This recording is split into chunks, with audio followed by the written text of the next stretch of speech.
ಇಲ್ಲ ಪರ ಏನೂ ಇಲ್ಲ, ವಿರೋಧನೂ ಇಲ್ಲ. But there is a lapse on the part of the officers concerned.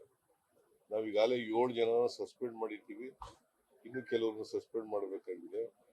ಇವತ್ತು ಹೋಮ್ ಮಿನಿಸ್ಟ್ರಿಗೆ ಹೇಳಿದ್ದೀನಿ, ಅಲ್ಲಿ ವಿಸಿಟ್ ಮಾಡಿ ಯಾರು ಇದಕ್ಕೆಲ್ಲ ಅವಕಾಶ ಮಾಡಿಕೊಟ್ಟಿರ್ತಕ್ಕಂಥವ್ರು ಯಾರು ನೋಡಿ ಅವ್ರ ಮೇಲೆ ಕ್ರಮ ತಗೋಬೇಕು ಅಂತ ಹೇಳಿದ್ದೀನಿ.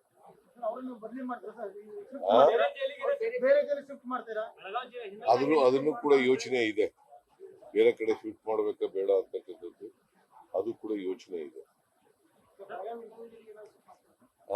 ಇದು ಅಧಿಕಾರಿಗಳ ಮಟ್ಟದಲ್ಲಿ ನಡೆದಿರ್ತಕ್ಕಂಥ ಕೆಲಸ. ಬಹುಶಃ ದುಡ್ಡು ತಗೊಂಡು ಮಾಡಿದಾರೆ ಏನ್ ಕತೆ ಗೊತ್ತಿಲ್ಲ, ಎಂಕ್ವೈರಿ ಮಾಡಿಸ್ತೀವಿ. ಬಟ್ ಈಗಾಗಲೇ 7 ಜನರನ್ನ ಸಸ್ಪೆಂಡ್ ಮಾಡಿದ್ದೀವಿ. ಇನ್ನು ಯಾರು ಸೀನಿಯರ್ ಆಫೀಸರ್ಗಳಿದ್ರೆ ಅವ್ರನ್ನು ಕೂಡ ಸಸ್ಪೆಂಡ್ ಮಾಡ್ತೀವಿ. ಹಿರಿಯ ಅಧಿಕಾರಿಗಳನ್ನು ಸಸ್ಪೆಂಡ್ ಮಾಡ್ಲಿಕ್ಕೆ ಇವತ್ತು ಹೋಮ್ ಮಿನಿಸ್ಟರ್ ಭೇಟಿ ಕೊಡ್ತಾ ಇದ್ದಾರೆ ಜೈಲಿಗೆ. ಅವರು ಜೈಲಿನಿಂದ ಅವ್ರು ಏನು ವರದಿ ತಗೋತಾರೆ ಅದ್ರ ಮೇಲೆ ವಿಲ್ ಟೇಕ್ ಆಕ್ಷನ್.